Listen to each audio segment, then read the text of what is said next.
Where do we go? Oh, I don't really know these hoes. All right. Welcome back to Mitch Wayne's world. Let's go. Let me just talk to you for a second. I'm late again. I got like a little bit of time, and yeah, welcome back to Mitch Wayne's world. Pretty good show about culture, technology, and philosophy. And so today, boys and girls, we're gonna start off with a YouTube short that I just saw, and I thought it was interesting. And then we're gonna watch another video, a philosophical video about philosophical things, and then we're gonna get nasty on camera. Get nasty. You know me, watching a 10-minute video turns into 40 minutes because I like to hear myself speak. But that's neither here nor there. So I'm gonna let's watch this little short that I saw that was interesting. 3 types of alpha males. If you consider yourself an alpha male, you need to categorize yourself. I hate the term alpha male, sigma. Bro, our generation has ruined so many things, and you can't just be a human being. You got to classify. It's so interesting. We went from not wanting to label everything and like, don't label me, to like over labeling everything all the time. So that's interesting.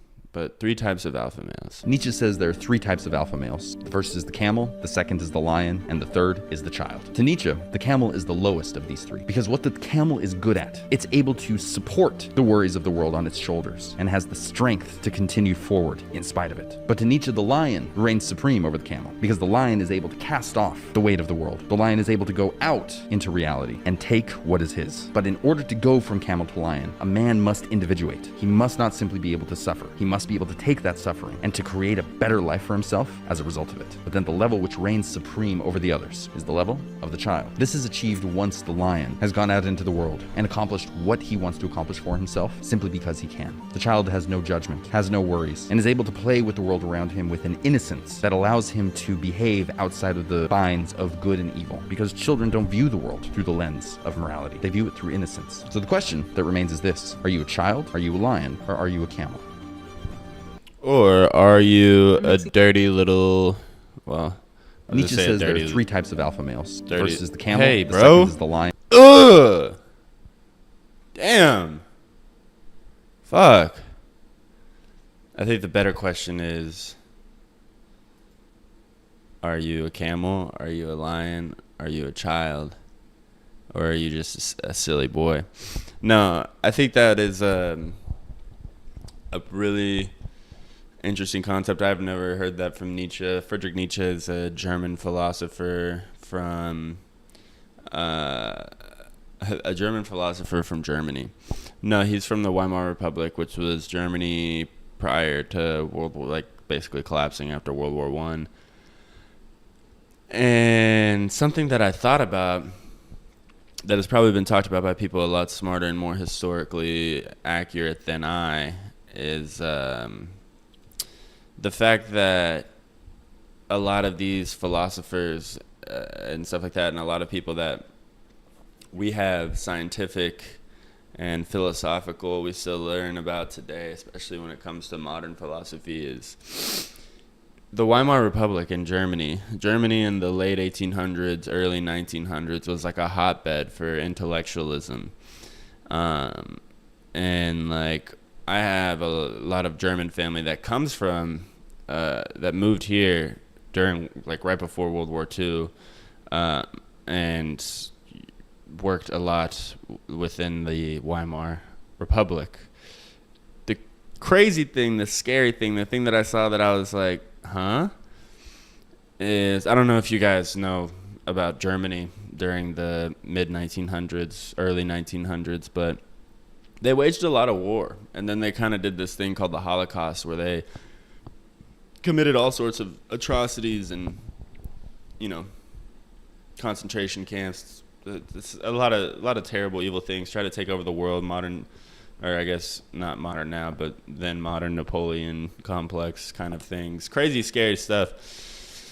And it made me think, like, how did they go, excuse me, how did they go from being this hotbed of intellectual thought and things that we still study today to, you know, completely, basically, collectively losing their minds and going after this, you know, kind of boogeyman that became the Jewish people and others, but obviously the Jewish people were the main target, and there were a lot of German Jews at the time. In fact, most of the Ashkenazi Jewish population comes from, like, what is it, Germany, Poland, a couple other places around there. So, like, my own family, I haven't got to meet, they were passed long before I was born, but the original people that crossed over here and got it popping, but they dipped. They were like, yeah, this is terrible. And it makes me think, you know, like, the US in the 80s, 90s, early 2000s, we kind of were the hotbed for intellectualism. The 50s and 60s too. And, you know, just makes me think of where we're going, where we're headed, and how we went from being a very intellectual country to kind of just like, we are in such a weird place right now where true intellectualism is very rarely supported within the college system. And I say that as someone who's finishing his last year of college, is trying to graduate soon, but in a lot of the classes where, like, your philosophy and liberal arts classes, and luckily I go to a university that is, like, pretty good at engaging in debate and making people think outside of the box, and, you know, whatever. We've created this new conformity around individualism. So, like, if you don't, there's just it just flips. So, like, it used to be, like, if you believe in all the right-wing things in the late 90s, early 2000s, and, you know, there was, like, the FCC, there was all these different things that was led by a more right-wing kind of philosophy and institutions and stuff like that. And it's flipped, obviously, and I think people who disagree with this are either choosing to be willfully blind or just have an agenda or something. But it's very obvious that, like, a left-wing leaning has dominated most of our institutions. And it's not about whether or not you agree or disagree with that. It's about, you know, is that the country is supposed to be balanced between thought and ideology.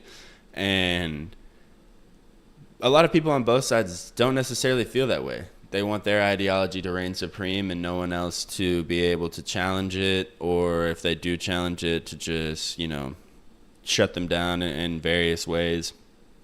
And, you know, it's a pendulum and it swings back and forth, but my biggest worry is that, you know, we just keep swinging further and further to each side, and I don't think that's super sustainable. I am no... you know, that at the end of the day, no one who even, like, throughout history, all these leaders who said they knew what they were doing, very obviously didn't. And it's often the leaders that we look back on in history who were, like, got their main critique was that they don't know what they're doing. They oftentimes end up being our most beloved leaders. Oftentimes, I'm sure that I'm factually inaccurate with that, but it's just an interesting thing, and it makes me think, you know, like, how does a society just descend into madness and people don't really hear themselves speak? And, like, have you noticed this thing where, like, people, especially, like, Zoomers, but we all, like, everyone does it, and people don't even, like, have, like, it depends on where you're at, but in, like, social circles and stuff like that, people don't even have, like, real conversations sometimes. Like, people literally just, like, regurgitate things, like, you know, there's just, like, 4 different archetypes of people anymore. It's like, you know, like, I gotta hustle, bro. I'm just grinding. You know me. I'm just grinding and hustling. I'm just out here, bro. You know what I'm saying? Like, I'm just out here. It's like, okay, what is that? What do you Where are you at? Out here? We're inside. Are you? And it used to be like that was just something that was like said every once in a while when like someone was, I don't know. It used to be funny, or someone would just be like, a girl walks up to a group of other girls. They may be friends or not. This is full conversation. Yes, bitch, slay. Oh my God, girl. Period. Bitch, what the fuck is that? What are we talking about here? What are we talking about? Or like, yeah, I don't know. Just an interesting thing. I encourage you to have a conversation that is not more than just 3 rehearsed phrases that you love to use. Maybe I'm just getting old. I'm a Zoomer. I don't know. Maybe I'm just, I don't know. And I'm guilty of it too. Like, what you been up to, bro? Oh, you know, I just been out here, just grinding, just doing my thing. People are like, what the fuck does that mean, Kobe Bryant? I'm like, shit. You know, it is what it is. But let's watch another video, and then I have to go to class, dude.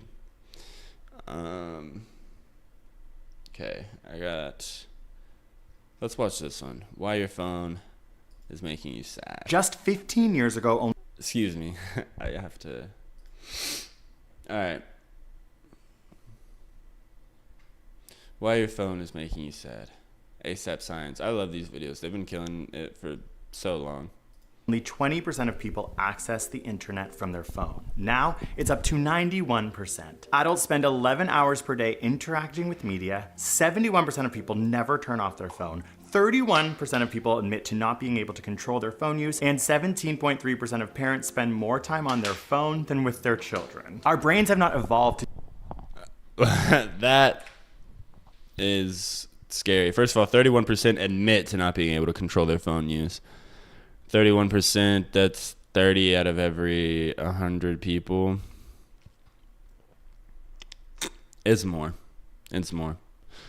Unless we're just like not counting the Amish or something like that, because like it's more than that. But the 17% that spend more time with their phone than their child,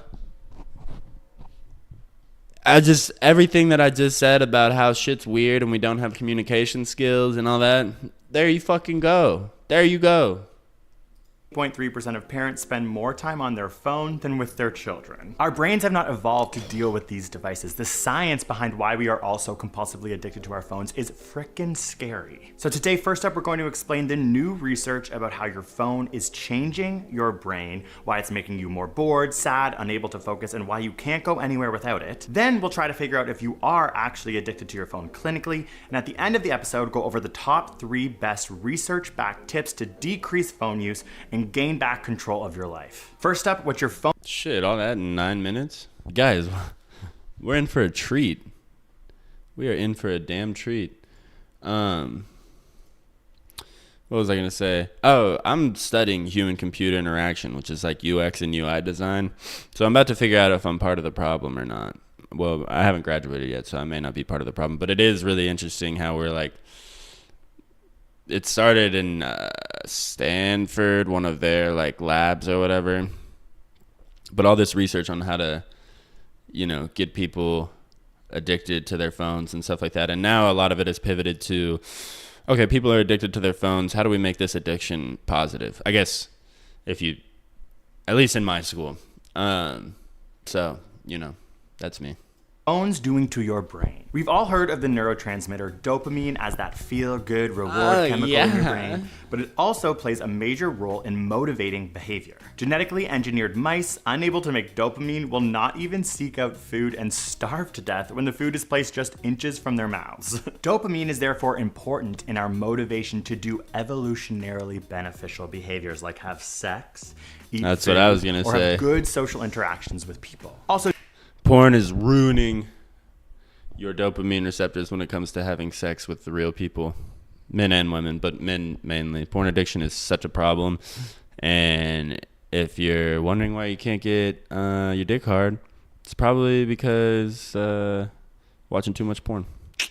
So to be clear, high dopamine substances don't actually have dopamine in them, but they trigger the release of dopamine in your brain. Chocolate, for example, increases the basal dopamine of a rat in a box by 55% and sex by 100%. And there are three main pathways in your brain that involve the neurotransmitter dopamine. They're called the mesocortical, mesolimbic, nigrostriatal pathways. These become activated when anticipating and experiencing rewards. And the thing is that every time you get a notification, laugh at a funny TikTok video, or get a follower on Instagram, these neuronal processes in your brain become stronger through a process called long-term potentiation. Smartphones give us an unlimited supply of dopamine and stimuli to these specific pathways in our brain. Therefore, these pathways in our brain are getting stronger. You now watch hundreds of pieces of content on TikTok in a few minutes. You scroll through Twitter seeing memes, images, jokes at record speed, or you interact with large group of friends in group chats or on Instagram DMs. All of those things are releasing dopamine in those brain pathways.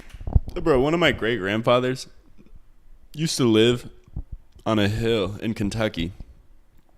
It's called Campbell Mountain. It's just a big hill. It's not a mountain. He used to live on a hill in Kentucky. He just lived up there. Like, it's like very remote location. I went and saw it a few summers ago. If I gave him the amount of input that I received just within my first 2 hours of waking up and being on my phone, he would probably go into like cardiac arrest. Like, that shit is not good. It's insane. It's making them stronger, and you're getting these feelings without ever having to like leave the house. All you have to do is be on your phone to get that neurological impact. And it has been found that this could be leading to a sad malaise and depression with life. Rats in a diverse, novel, stimulating environment have a proliferation of dopamine release. Gen Z's all depressed and like, what's the point of everything? Interesting.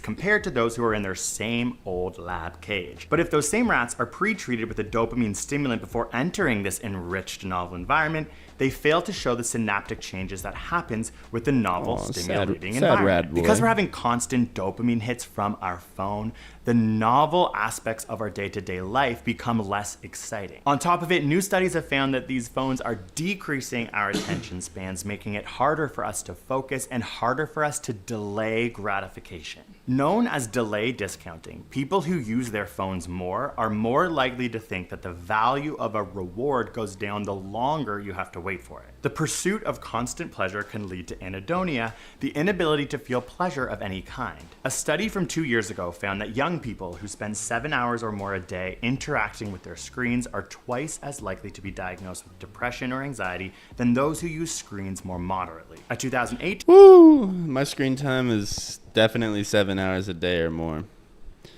I don't know if I'm depressed. I do get incredibly anxious at the drop of a hat, though, depending on what it is, which is funny because, most people who know me think of me as a pretty cool cucumber. Mitch has got it. He's pretty chill. I'm a pretty chill guy, but it's interesting. 2018 study found that students who trimmed their use of social media to 30 minutes a day had significant improvements in well-being. Cell phone use is positively associated with anxiety and results in negative association with willingness to engage in face-to-face communication. Teens who spend 5 hours daily on their mobile devices are 71% more likely to develop risk factors for suicide compared to those who only use their devices for an hour. Jesus, 5 hours? Let's look here. Screen time. Allow this device. Suck me off. All right.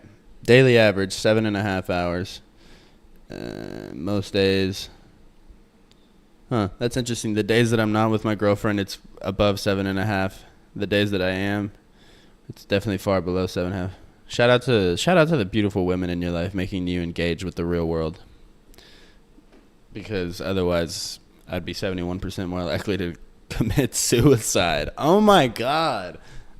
Jesus. TikTok use has been linked to increased upward social comparison, which is comparing yourself to others online who seem to have better lives than you, or a fear of missing out. This can make you want to check. Listen. Compare your life to me. I have a 1-bedroom apartment. I can barely pay for it. So your life's probably about the same, maybe better. Definitely could be worse, for sure, but it's probably not. So Just compare yourself to me. Anytime that you feel this FOMO and social comparison, just the only thing that you're fearing of missing out is just sitting on that couch right there, just hanging out. Good old Mitch Wayne, watching me watch videos. So you're not missing out on much. Check your phone even more as the short-term addictive dopamine-driven hits create feedback loops that make you compulsively check for notifications more. And these apps are designed to give you that dopamine hit so you compulsively check for them. You might notice that every time you go on Instagram or TikTok, there's a new like notification. They'll hold those likes back so that every time you go on, they show you that someone has interacted with your page. Now, let's find out if you are in fact addicted to your phone. Researchers use dopamine as a measure for how addictive a substance can be, and since we now know that your phone is constantly giving you dopamine hits, this is why researchers and clinicians are worried about the addictive potential of your phone. Addiction, broadly defined, is the continued and compulsive consumption of a substance or behavior despite its harm to yourself or others. And these next 5 questions are important to understand if you are in fact addicted to your phone. Number 1, do you have cravings? Do you want to look at your phone at the expense of other activities such as talking to your partner, talking to your kids, talking to a Not barista, talking to my partner, working but out, or interacting with friends? Salience, does your phone impact your mood? Are you happier when you get lots of likes? Are you sad or angry if you get less likes on a post? Does a picture of someone else trigger your mood to change for the worse? This is a serious concern. I'm off Instagram, so I don't give a fuck about who gets likes and not likes. But I will say that you watch a YouTube short of something. I also deleted TikTok, but I watch YouTube shorts, which is the same devil. I will say that whenever I watch something, I'm a male. I'm a grown man, so I don't necessarily get FOMO as much. But I do see people arguing about stupid shit, and I'm just like, oh, God. And it deeply affects my mood, and it makes me feel like everyone in my life is a bot. Concerned because this means that your phone can be controlling your life. I notice that this can happen to me. I post, and I'm looking to see how many likes it gets. I see a photo of someone else having a really good time and maybe I'm having a bad day and it makes me feel worse. I'm like, okay, so I guess I might be addicted to my phone. Tolerance. Do you need to spend increasing amounts of time on your phone? This isn't your fault if this is true, because this can happen because of the neuroadaptation of the dopamine systems in your brain. It means that you need more phone checking, more new apps in order to get the same amount of pleasure you might have needed before. Withdrawal. Do you feel angry, or maybe you can't focus, or you're uneasy when you don't have access to or are on your phone? This also isn't your fault, because if you are used to checking your phone, numerous studies have found that putting down your phone can trigger the release of cortisol. This hormone can make you feel stressed. Therefore, to get rid of this anxious feeling that the cortisol is giving you, you pick up your phone to see if anything has happened or changed. I will say that I don't feel that as much. Like, I feel it for like 10 minutes. But if you just go put your phone in like a different room or something and engage with a different activity, it's a great replacement, personally. Putting down the phone doesn't shut off your brain. Our phone addiction doesn't stop when we put down our phone. In some cases, it can make us more aware of it. And finally, relapse. Do you try to decrease your phone use and find that you can't? I also relate to this one. I have tried so many different ways to decrease my phone use, and it feels like I always end up back where I started. If you think that this could be you in any way, you are not alone. 78% of people in a recent poll said they could not live without their phone. But we can change this. Our brains have neuroplasticity. That 78% isn't that surprising, because it's pretty much neuroplasticity. It's pretty much for most jobs that you want to do, most relationships that you have. Excuse me, I've got an old man throat this morning. It's near impossible to keep up with all the things that are going on in the modern world without having some level of phone addiction, sadly, because, you know, it's a network effect. Plasticity. We can rewire our brains. So these are the top 3 scientific backed tips. Give them to me, baby. Your phone use. To start, there is a lot of varied research about how long it takes to change these brain pathways in your brain. Some people say a month, some people say 3 months, some studies say 2 years. So this is a long process. To say 10 and years. Since we can't fully have abstinence from our phones, it's how we talk to our family, to our kids. These tips are rooted in the fact that you will have to continue to use your phone. Chronological binding. Rats given unlimited access to cocaine gradually increase lever pressing for more cocaine over time to the point of physical exhaustion and even death. Rats who have access to cocaine for only 1 hour per day use steady amounts over time and don't press the lever for more cocaine per unit time. Look Restricting at that phone use to narrow that ripped, coked out rat. units of time, 1 hour per day for example, may be the key to avoid compulsive, elevating phone consumption that comes with the unlimited access we have to our phones. This way, you can keep up with your DMs, text your friends, make plans, and let people know you're putting your phone away. The science says your brain can readapt and gain better control this way. Physical binding. If you think that there are certain trigger apps such as Instagram or TikTok that you want to not use for a month, you log out and give your password to a friend or family. Therefore, you have to ask them for it back to use these apps. Other physical binding. That seems like a great way to make people fight. It's like, give me the fucking Instagram password. It's like, Jerry, you've been on Instagram all day long. Mom, I don't give a shit about what's going on at this family dinner. I want my Instagram password or I'm moving out. Techniques are turning off your phone at 9 p.m. and putting it in a drawer until the next day. Sometimes the compulsiveness comes from how close the phone is to you physically. Another thing is to work with people within your house, whether it's roommates or family, to have deviceless meals. Categorical binding, trying to make your phone mean less to you. One easy thing to do is to put it on grayscale so it becomes more boring. Only check social media, dating apps, or high dopamine reward apps on your computer so your phone is for texting, emails, and more boring stimuli. Also, delete any apps that you find meaningless or that you're wasting time on and you don't even care about. Make sure your phone is not your alarm, that is too meaningful of a concept, and charge your phone in a cumbersome area overnight, maybe in a drawer that you can't access. A lot of this research is flooding in now because people are really concerned. If you are finding that your phone is having a negative impact on your life, just know you aren't alone and study those 3 steps and choose which ones are best for you. Leave a comment below about what's working for you, what's not. This is a discussion that I think we all need to continue to have and help each other out. Now, if you want more information about how your phone is actually changing your body, we made a podcast about how it could be causing us to hunch, it could be making us nearsighted. These are all just insane impacts that these things that we are all obsessed with and so recently have come into our lives have affected our brains and our bodies. Thank you for watching. This is obviously a journey that I'm still on. I've made lots of videos about this. Leave comments below for any tips you have. I will be reading them because I also am trying to decrease my phone use. All right. Well, that was something. I definitely feel like a lot of those things are things that we kind of already know, but we just decide to, like, whatever, dude, just vibe with it.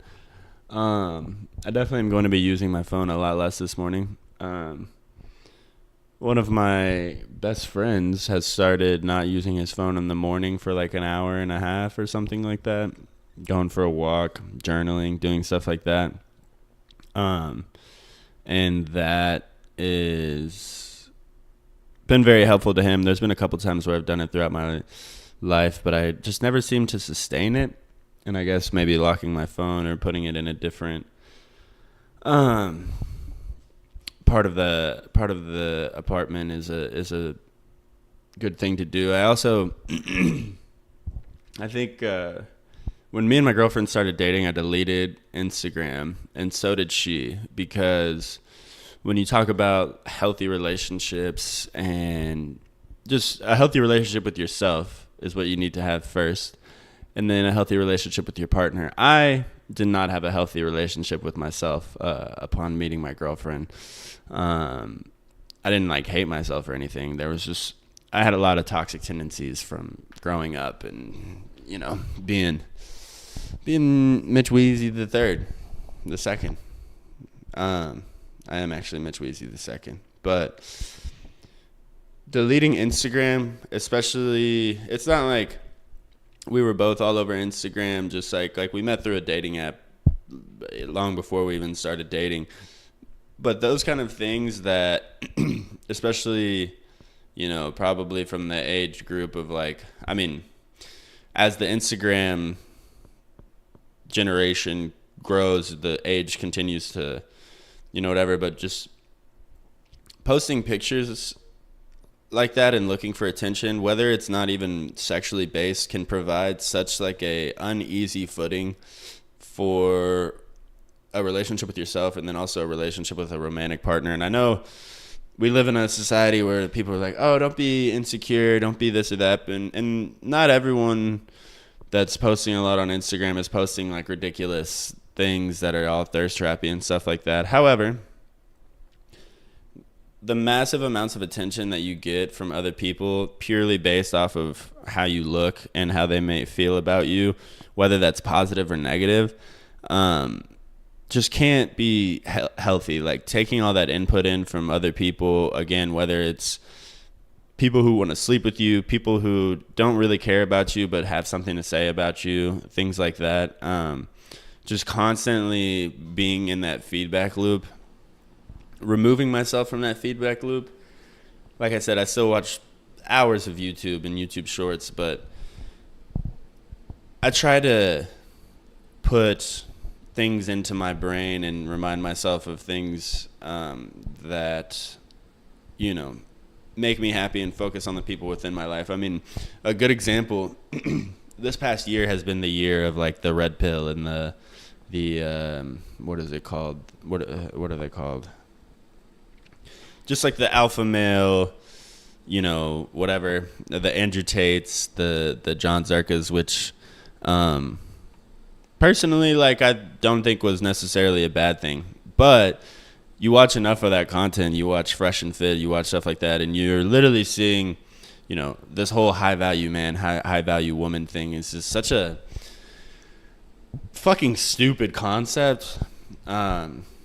Because at the end of the day, you have a lot of, like, I'm lucky to where I have plenty of experience with different kinds of relationships, whether it's male to male social relationships, male to female purely friendly relationships, or male to female romantic relationships, to where I can kind of step back from some of those things. And it's interesting, that initial feeling that you get when you hear about some girl who did this or that to her boyfriend, or some guy who acts this way or that way.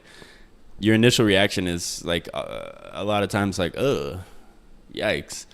And then once you kind of, if you have prior experience and things like that, or you have a real life to attach things to, sometimes those lines can get blurred, but you can step back and be like, yeah, most people are not like this though. And a lot of these guys are just preaching bullshit to people who have none of that life experience.